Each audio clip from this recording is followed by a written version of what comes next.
All right, so let's dive into this whole FEMA thing. Yeah. You've probably seen the news about President Trump and all his talk about changing FEMA or even, completely getting rid of it. Yeah. It's definitely gotten people talking. For sure. Well, we've got a bunch of articles here. Okay. Some news reports from Fox, a historical overview from Wikipedia. Yeah. And some analysis pieces to help us sort of break this down and understand what's actually going on here. Yeah, and it's all happening right now, too. Right. Like literally today, January 24th, 2025, as President Trump is saying all this while he's on his first domestic trip. Oh, wow. Of his second term. Yeah, talk about timing. Seriously. Definitely adds another layer to all of this. So to get a handle on where FEMA might be going, we need to understand where it came from, right? Yeah, absolutely. Yeah. Federal disaster response in the U.S. has a really long and kind of messy history, actually. Really? Yeah, think about like the early 1800s. Okay. You know, relief efforts after fires and stuff. Were totally ad hoc.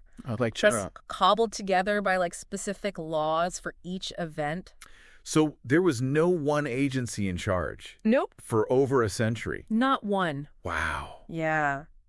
That sounds like recipe for disaster. It often was. Wow. Yeah, you could have over 100 different agencies involved in a single disaster. Oh, my God. All with their own, like, priorities and procedures. I can't even imagine. Yeah, it was chaos. Wow. And that's kind of what led to FEMA being created in 1979. Okay. Under President Carter. The idea was to like, bring order to this chaos. Exactly. Right. Streamline the whole disaster response. Okay.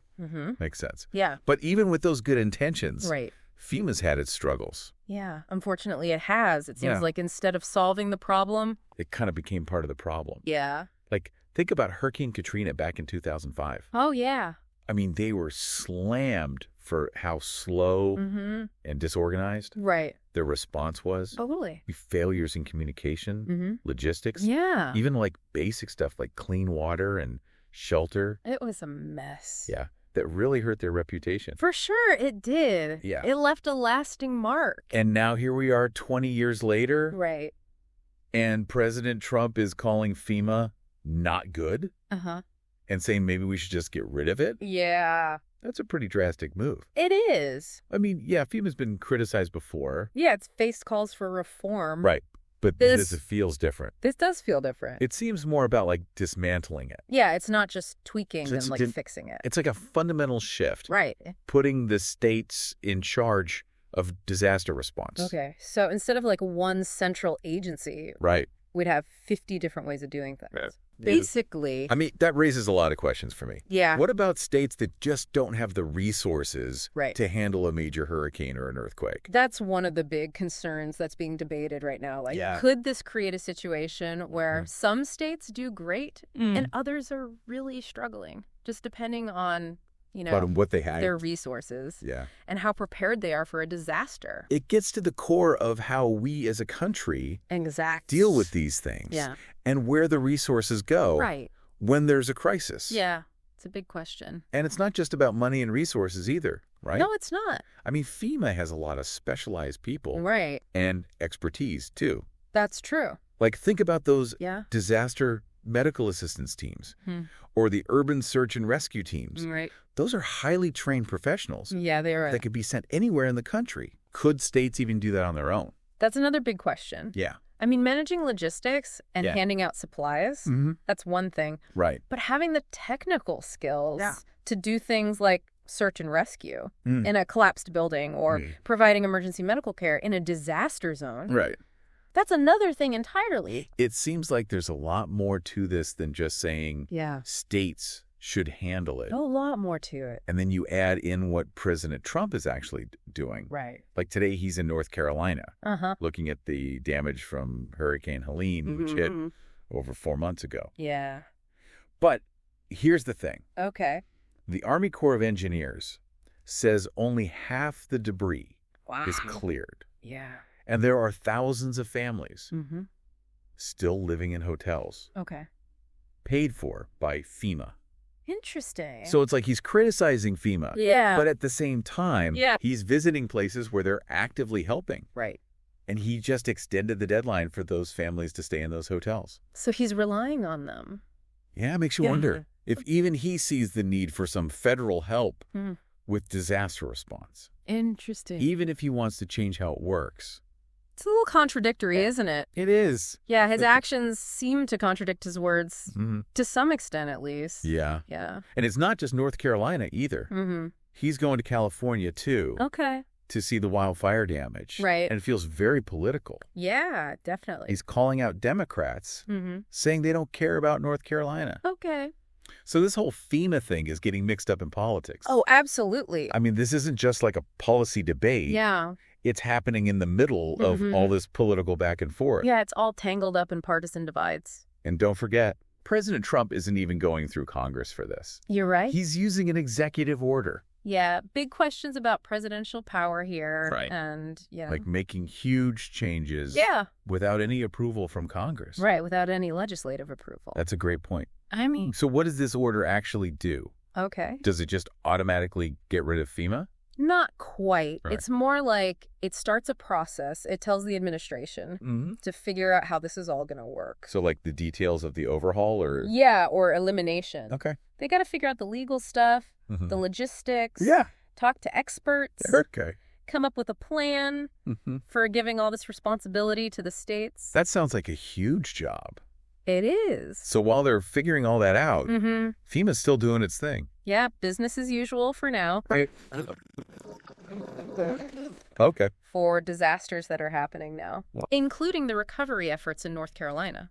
So those families in the FEMA hotels, right, they're still getting help. Yeah, exactly. Even though we don't know what's going to happen to FEMA. It's strange, isn't it? It is. But it shows that we're in this weird in-between time. Yeah, it's transition period. Yeah, the future of FEMA is uncertain, but the need for disaster response isn't going anywhere. Right. Disasters are still going to happen. Exactly. And while we wait to see what happens, we still have these fundamental questions about, federalism, how we share resources, and how prepared we are for disasters. How we respond to these crises as a country. Exactly. Yeah. I mean, what's the best model? Do we want a central federal agency? Or do we want states to take the lead? Are there good arguments for both sides? There are. Really? Yeah. So some of these articles we're looking at, they quote former FEMA leaders. And they actually agree with President Trump. Interesting. That states should be more in charge. That is interesting. I mean, that's surprising to hear. It is a little surprising. That kind of support. Yeah. Coming from people who are in charge of FEMA. Yeah, they're saying states are closer to the action. Okay. They know their communities better. Right. And they can respond faster to local needs. Yeah. It's about being flexible and letting local communities have more control. Okay, so not like a one-size-fits-all federal approach. Right, exactly. But wouldn't that mean we get like a very uneven response? That's a good question. Across the country. It's a valid concern. Like some states might be really ready, and others might be totally caught off guard. Yeah, that's what critics are worried about. Right. That it would create this patchwork system where some states are strong and others are weak with big differences in resources and capabilities. Like imagine a hurricane hits one state that's prepared. Yeah. And then it moves to another state that isn't. Oh, yeah. I mean, the difference. The outcome could be completely different. Yeah, it could be really bad. Yeah. And what about all the experts that FEMA has? Right. Like, could states even do that on their own? That's a huge question. Yeah, like the disaster medical assistance teams and the urban search and rescue teams. Yeah, those specialized teams. Could states build those themselves? I mean, it takes a lot to build and maintain those teams. Right. You need training, special equipment. Yeah. And you have to be able to send them anywhere quickly. Right. It's a lot of work. Yeah. And it's not clear if all 50 states could even do it. Or if they would even want to. Or want to, right? Especially if they're trying to save money. Exactly. So there are definitely trade-offs to think about. For sure. Centralized control versus local knowledge. Yeah. Efficiency versus fairness.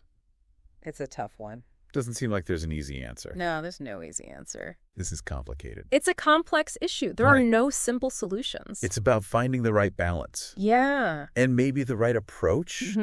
Depends on the situation. It could depend on what kind of disaster it is, right? How bad it is, and what resources are available. It's something we'll have to keep talking about. Yeah, it's going to be debated and analyzed. As this order moves through the system. For a while, I think. Yeah, and with all this talk about FEMA, we can't forget about the people. Oh, that's so important. Right. Don't forget the human element. While we're having these policy debates, there are real people. Absolutely. Whose lives are being turned upside down by these disasters. Their needs, their stories, their resilience. Yeah. Those are the things we need to focus on. Right. Their experiences should be at the center of any conversation about disaster response. Absolutely. And speaking of real-world impact, one of the articles mentioned FEMA's role in the COVID-19 pandemic. Oh, wow. Back in 2020. I mean, that was a disaster. It was. Unlike anything we'd ever seen before. It really pushed our emergency response systems to the limit. It really did. And it's interesting. Yeah. Because FEMA was criticized during the pandemic for doing things that seemed to go against what President Trump wants to do now. What do you mean? Like, remember those reports about FEMA taking medical supplies from states? Oh, yeah. I mean, that's centralized control. That's right. Even if people didn't like it. Yeah, it was controversial. Shows that maybe a strong federal role is important. Yeah. Especially when there aren't enough resources. You're right. So it makes you wonder. Yeah. How would a state-centric approach have handled COVID-19? That's a really good question. Could states have worked together well enough to make sure everyone got what they needed? Would there have been more chaos? Yeah. More competition? It's definitely something to think about. Yeah, the pandemic showed us the good and bad of our disaster response systems. Yeah, it did. And it gives us valuable information. For sure. As we think about changing those systems. Absolutely.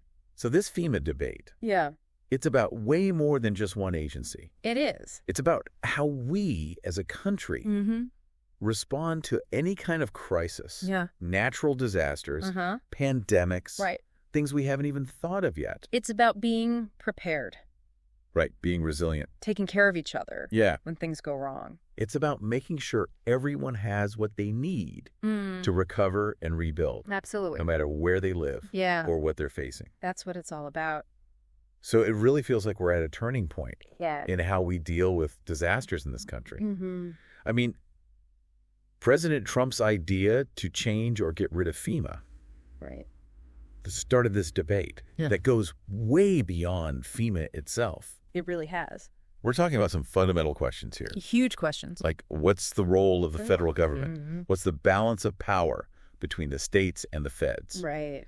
And how do we make sure we respond quickly and effectively when disaster strikes? When it hits. And as we've seen, there are strong arguments on both sides. Definitely. I mean, you can see why a central agency like FEMA makes sense, especially with these big disasters that cross state lines.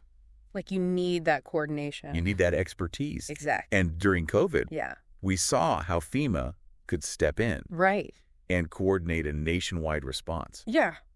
Even if they did some things that people didn't agree with. Like taking those medical supplies? Yeah. It was controversial. For sure. But it showed they could act.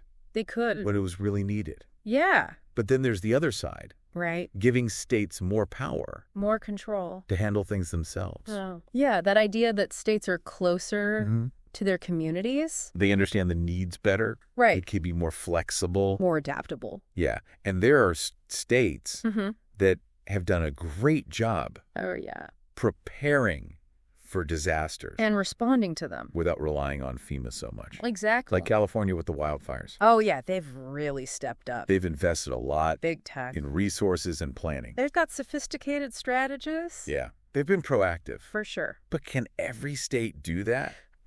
That's the question. I mean, would we end up with a system where some states are ready and some are totally unprepared? That's the worry. It's a valid concern. It relies on each state being able to handle it. Right. And some states might struggle with funding. Or just not having the right experts. Exactly. And then what about all that specialized knowledge that FEMA has. Like those specialized teams. The medical teams, search and rescue teams? Yeah. Could states build those on their own? That's a big question. It takes a lot of time and money. And coordination. And some states might not see it as a priority. Especially if money's tight. Right. Budgets are always an issue. So, again, it seems like there's no easy answer. Nope. This is a tough one. There are pros and cons to everything. Trade-offs.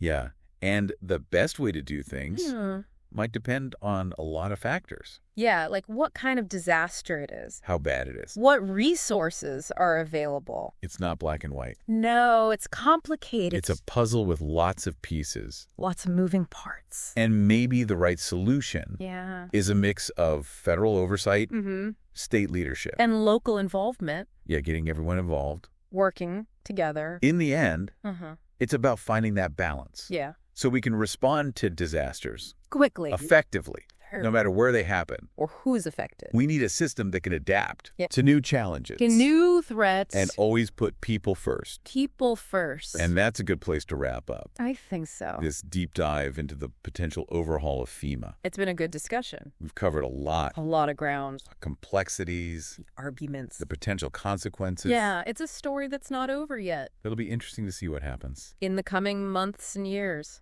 Thanks for joining us on this deep dive. It's been a pleasure. We encourage you to keep learning about this. Stay informed. And think about what you can do to build a more resilient and responsive society. To make a difference. Thanks for listening. And we'll see you next time.